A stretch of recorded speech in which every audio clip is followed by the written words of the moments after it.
Welcome to Empowering the Next Generation podcast. I am Helen Veru. This podcast is dedicated to help anyone connected to preteens and teens to give them tools, empower and inspire teachers, high school senior leaders, and parents to build the future leaders of tomorrow.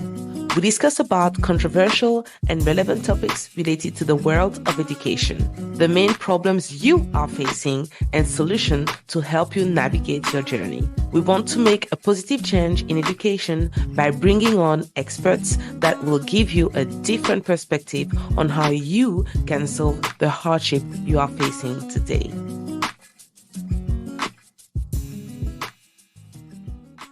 Everyone, and welcome to Empowering the Next Generation podcast with me, Coach Helen. I am so happy that you're here and that you're listening to what we're doing. We are here to solve real problems, to bring you real solutions in the world of education, and as well to bring you real impact, because we want to make a difference in education. We want to impact because of you. So I encourage you to leave your comments, because we want to make a change. We want to ignite 360 this educational system, because we know that there is a need there. So I am excited that you're here with us.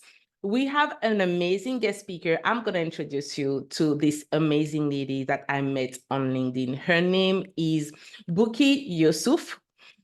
She has been in the educational system for more than 25 years. And now she's here with us, and she is a thought leader and trustee undertaking leadership roles within mainstream and special school settings. Bukky is a leadership development coach with extensive which education, tech, technology, experience. So we're going to welcome Bukky. Welcome, Bukky, on stage with us. We are excited that you're here. Hello, Hi, Helen. Hi, Bukky. Coach Helen. Yes. Hi, everyone. Lovely to be here. Thank you so much for being here, actually, because I know you're busy as a senior leader, but you showing up and showing that you want to make a change in education wherever you are and add value. This is so amazing. Absolutely. So, Yes. so how did you start your leadership coaching journey? Just share Oh, with us a thank little you. bit. Yeah. So this started quite a while ago, actually, a number of years ago, where I was part of a local authority within London. And we were basically a team of consultants supporting development within schools. And my line manager wanted to help us try and support schools in a different way. So at the time, usually there was, like a particular issue, or, like we tried to help schools solve. But sometimes it felt as though we were doing things to the school rather than it being a collaborative, say, like a collaborative experience. With the coaching, though, we realized that there were many particular, say, like middle leaders and, like heads of departments and things like that who would benefit from one-to-one coaching. So Okay. she allowed us to be trained, and then we offered the coaching as part of the support that we offered as well, and it was really interesting as well, because it provided, obviously with coaching, it's a safe setup, and the person being coached is the one who decides what the focus should actually be. And you just guide them through, the questions you ask, and get them to think about different perspectives, to think about the problem that they want to address, and also to come up with solutions themselves. So they take full ownership of the whole coaching relationship. And it was a different type of energy. And I loved it because the focus was different, and you could see the people that we actually worked with within the school community feeling empowered. And I love that. So that was a really interesting way of actually operating, and one that I continued to do from that point on. I love that. This is what we're about, empowerment. And we talked about it a bit before, about Yes. bringing that back.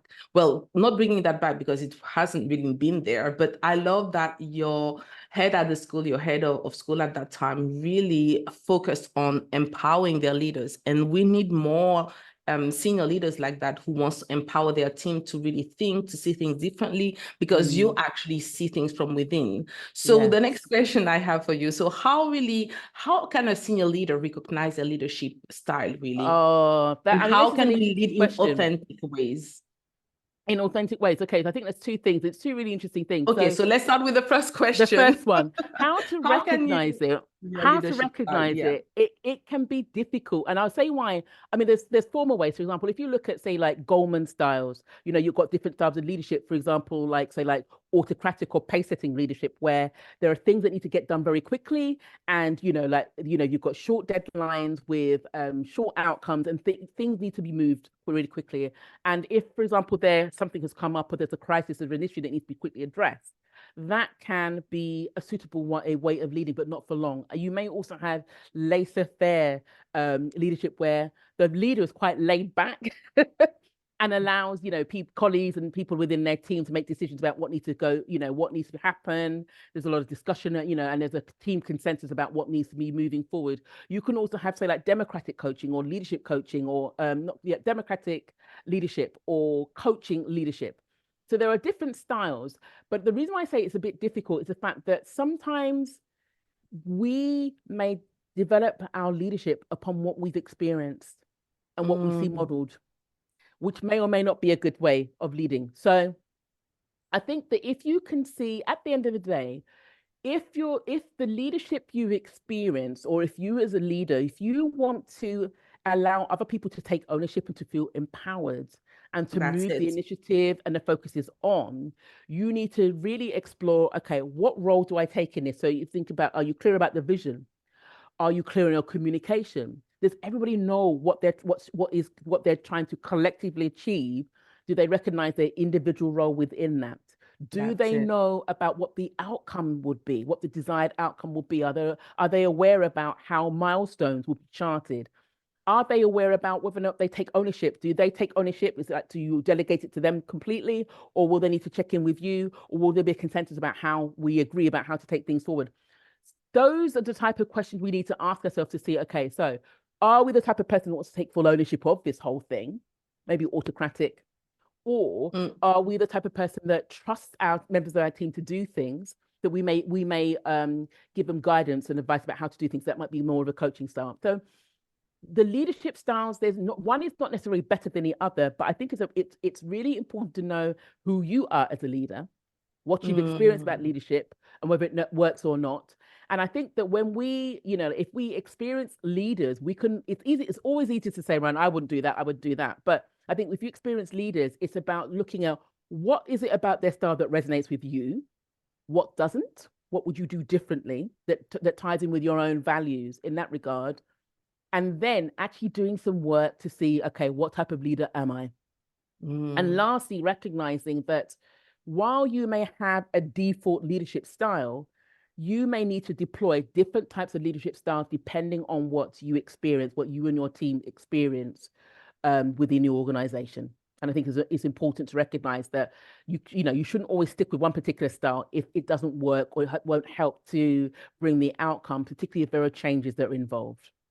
Yes, and one of the things about the podcast is about really developing leaders. And I think it's something that is not done a lot in high school, in schools in general, where yes, the senior leadership team have leadership coaching, but what about the rest? And I think it's something that has to be actually brought down to the staff, to the students, because most of them, they are not aware of it. And because he's a leader, responsibility, I believe the high school senior leader responsibility to say that I have a team that I have to empower, even if Yes. the team, some of the team members won't stay, but at the end you have inspired them to grow. And Yeah. this is, I think, something that is missing. We actually are scared of people leaving us, of we want to retain people based on our Mm. own selfish desires, but we need to It actually, can be, but that's where I share this quote by Richard Branson about the fact train people so well that they can leave, but that's treat it. them so well that they don't. But having That's said it. that, though, sometimes, and I think again, this is one of the things about leadership, you've got to remove your ego from it. Easier said than done sometimes as well. But Yes. if under your leadership people have actually grown, you need to take that Yes. as a compliment, because that is a direct Oh, impact of definitely. you.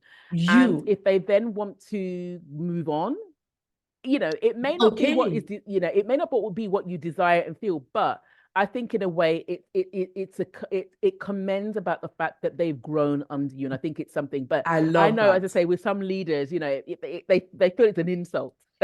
Yes, It's not what yes, you said. I want to yes. leave for whatever reason may be. But So that's yeah. that's what happens as well when some people have been in school or in the system for so many years and they're dying inside. They just feel like they're not growing, they're not changing because obviously they need a leader who impact them, a leader who sees value in them. And sometimes you need a kind of a leader who is heart-centered, a leader who understands their own leadership style to see the same way they want us to be with our students. This is the same way Yes. they should be actually Yes. acting with people around them so Mm-hmm. they could value, because there are adults who still don't know their value. There are adults who still struggling with a lot of things, trauma, with so many things. And as a leader, when you actually take time to see your community and realize, okay, I've been entrusted, it's a people business. It's not just Absolutely. performance. It's not ticking boxes, because at the end of the day, you want them to live with something they will remember for, and they will remember you forever because you made a lasting impact in their life. That is true. And I think that with leadership as well, obviously,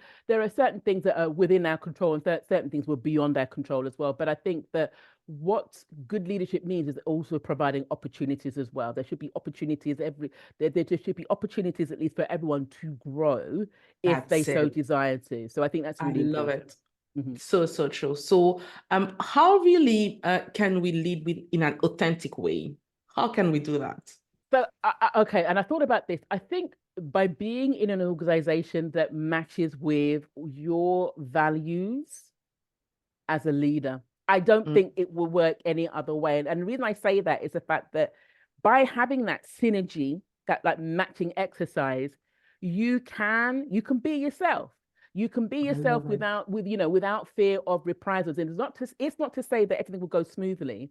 For example, if I think back to some of the situations in which like my line manager has actually picked me up on some of the things, mistakes I've made, it has been done, with kindness. Not to say that it's not to say that they were wishy-washy or woolly or anything like that. They were very clear, very firm about what went wrong and what I need to do to amend it and address it. Not even that, what went wrong, and they were clear about what their expectations about what I should have done. And you realize, but it was done with kindness, so that I know it's not like a mark that's held against me, Mm, and I won't therefore be punished for making mistakes and things like that. So I think that knowing that people have got your back allows you to feel safe. It's a mm, psychological safety.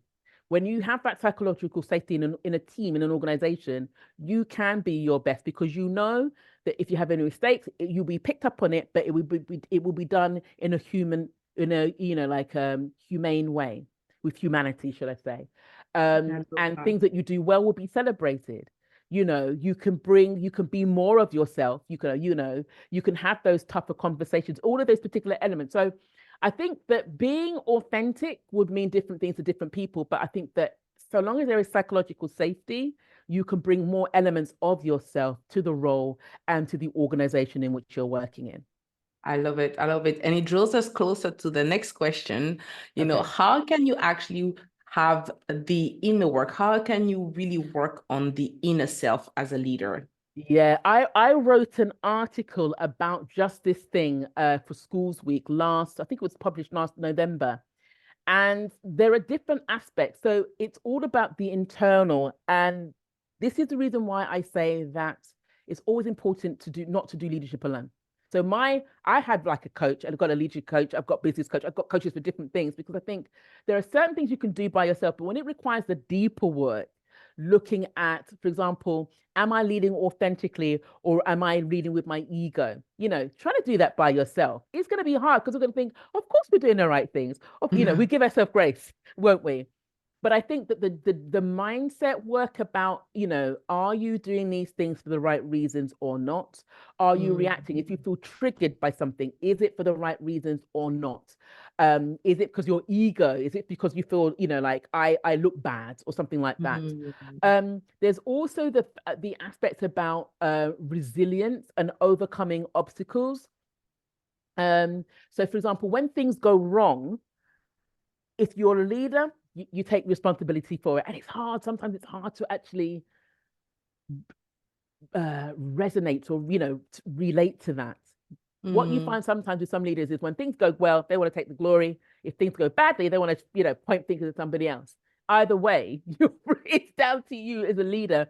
And I think that it's the resilient aspect of thinking, okay, asking yourself, with the situation that actually happened, how have I contributed towards this? And asking yourself those deep questions.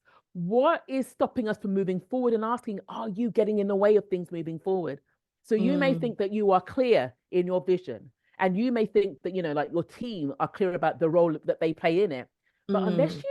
unless you sound check that, unless you test with, test and check with them, that might be an assumption. And it may Yes. be until, like days, weeks, months, things go by and something has not happened the way in which it has, that you realize actually they didn't understand, but no one felt that they could actually approach me about that. Mm, So yeah, so there's lots of different things, and also spending time to reflect about the impact that not just your team are having, but you ultimately are having as a leader. So I think that the what I call the inner work is really key, because it allows you to go back to the core.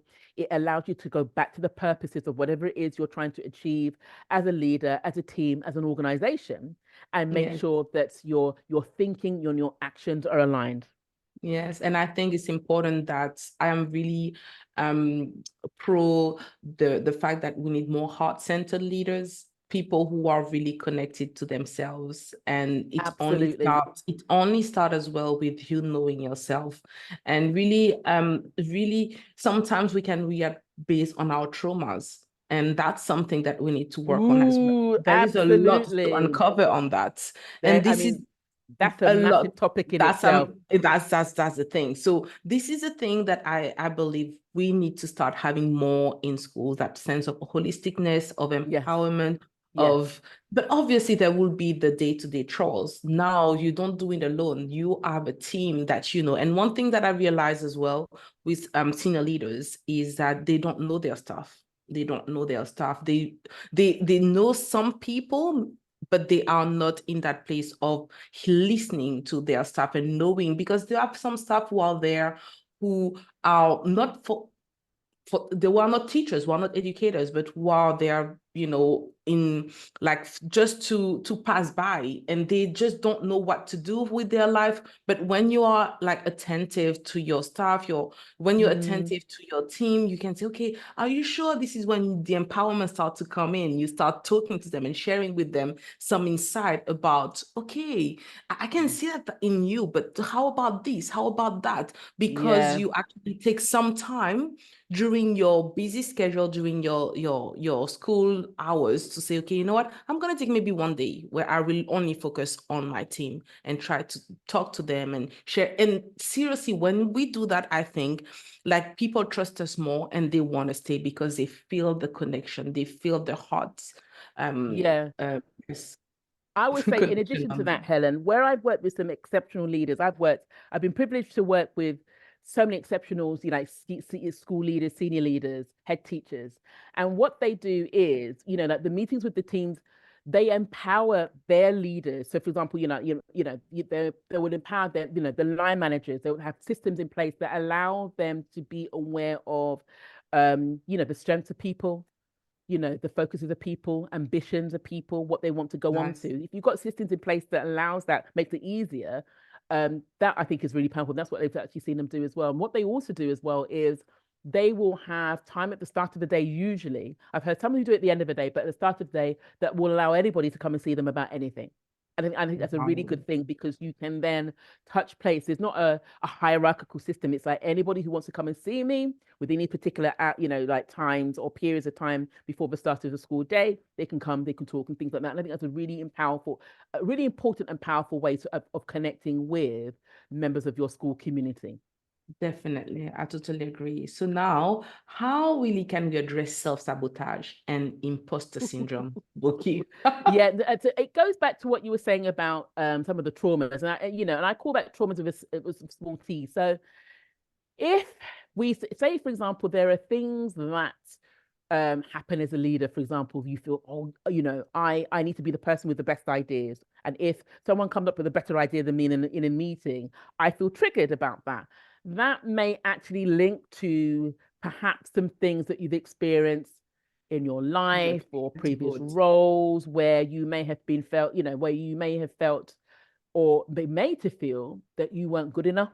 I think it's about Mm. really understanding about the inner narrative. Now, we will always have a negative inner self. We're just human beings. So long as we're on this earth, this will actually happen. But I think it's about how closely we listen to that negative talk, and then how much we allow that negativity, that negative self-talk, to influence our actions. So it may stop us from doing things, from speaking out, from having the word, from fulfilling particular actions, from doing the new things that are innovative. I think that when you recognize that in some way you are holding yourself back, that's when you need to, this is difficult work to do by yourself, but that's when you need to work with someone else. And it depends on how deeply you need to, I suppose, tap into that. It could be with a Mm. coach, it could be a mentor, it could be with maybe like a counselor, it could be maybe with a therapist, depending on Mm. how deeply that is. But it will require some work to do that. And the self-sabotage obviously means that basically, you've got particular goals that you may want to achieve, but then your Yes, actions undermine that. So, you may procrastinate, or you may that's another not do the actions at all, or do the actions half-heartedly. So there's, I mean, I'm going to be actually doing some work, some programs specifically on this, because there's a lot of research and data out there that actually says that mainly women tend to experience imposter syndrome, and you'll have many people from underrepresented groups that experience imposter syndrome, and there's different categories and things like that. So I want to put together a program that allows successful, particularly women, to really claim the successes and things that they do well, and sit with that rather than doubt themselves and think, oh, it's down to luck or other things as well. So that, I mean, it's a huge topic, but I think that the first thing is, if you feel yourself being triggered by particular things, it's actually sitting down to analyze that feeling and then trying to understand what that feeling is actually telling you, because it may be linking to things maybe from your past, unhealed aspects that you need to work upon. Because, and the reason I say this is so Yeah. important is the fact that as a leader, whatever you feel internally, it leaks out. It will come out in Yeah. your actions. It will come out in the way in which you speak to people. It will even come out in your stance as well. So, so it's really important to do that particular work. So, Bukky, what do you think? What is the leadership? What are the leadership myths that we need to actually debunk in ourselves as leaders? One of the ones that I had to move away from for a long time is the fact that leadership is lonely. That's Wow. the key thing. So while you as a leader may be, again, it depends on the hierarchy, like you may be the person at the top responsible for the organization. While that may be true, that doesn't need to say that you have to do the role by yourself, which is the reason why I'm always talking about, having like a sounding board, lead coaches, mentors, so that you could talk through your ideas. You can actually talk through the situations that have gone wrong. You can actually problem solve. You can role play. You can actually just get another set of advice, because I love the idea about the fact that, like a problem shared is a problem halved. And, and having someone from outside of your organization who can actually help you from an objective viewpoint, just to really analyze and understand what is going on within your organization, what's going on with your team, and therefore make the best decisions based upon that, I think is really important. Mm. I think another leadership myth is the fact that leadership is the same as management. No, it's not. Completely different, two different things. Leadership for me is more of the strategic, like creating the vision and ensuring that everyone is on board with the vision, and ensuring everyone knows what their role within the, like bringing the vision to life actually is. Whereas management is more operational and getting things done. So, like project management, things like that. And it always makes me smile a little bit when some people say that, leadership is a little bit like management. I think actually, no, they are two totally different things. And I think that another, not so much as a myth, is that leaders, need to be able to trust and delegate their team members to do what needs to be done. If you feel that you can't, I think there's a bit of an issue. So so micromanagement, you need to micromanage, or I've got to oversee every single thing. No, that will make me question either you've got the wrong people in the wrong roles, or there's a lack of trust on your part for them to do, if they are the right people in the right roles, but you still feel you have to check everything they're doing. There's a lack of trust there, and I will question why that actually is. So those will be some of the myths that I'd actually highlight with regards to leadership. Yes, thank you so much, Bukky. And obviously, anyone listening to this podcast, you can actually reach out to Bukky. I am going to put her socials in the comments. So she's a leadership coach. She will definitely mentor you and coach you and help you in your journey. So you could actually find your authentic way as a leader, and you are not really feeling by yourselves. So one more thing, Bukky, what message of inspiration would you give to any high school senior leader, parent, or teacher listening to you right now? What would you tell them now? Ooh, what would I tell them right now? Be curious. Be curious. Lean onto curiosity. And that might sound like a really strange thing to say right now with so many different things, challenges that we're all experiencing. But by being curious, it means that you ask questions about others, look into things that you're not too sure about. Rather than leaning into our assumptions about things, ask the questions. Learn a little bit more, read a little bit more, understand others a bit more. So I would say be curious, remain curious. That would be my key message. Thank you, everyone. Thank you for listening to Empowering the Next Generation podcast, and I'll see you in the next episode. Bye, Bukky. Thank you so much, Helen. Bye-bye. Thank you for listening to this episode, and make sure you connect with us on Instagram at The Keys for Success. Check also my Linktree and become an affiliate of the Success Guide for Teens Academy, a program that will empower your school community as a parent, teacher, and high school senior leader. Do not hesitate to reach out, comment, and share. Until then, see you in the next episodes.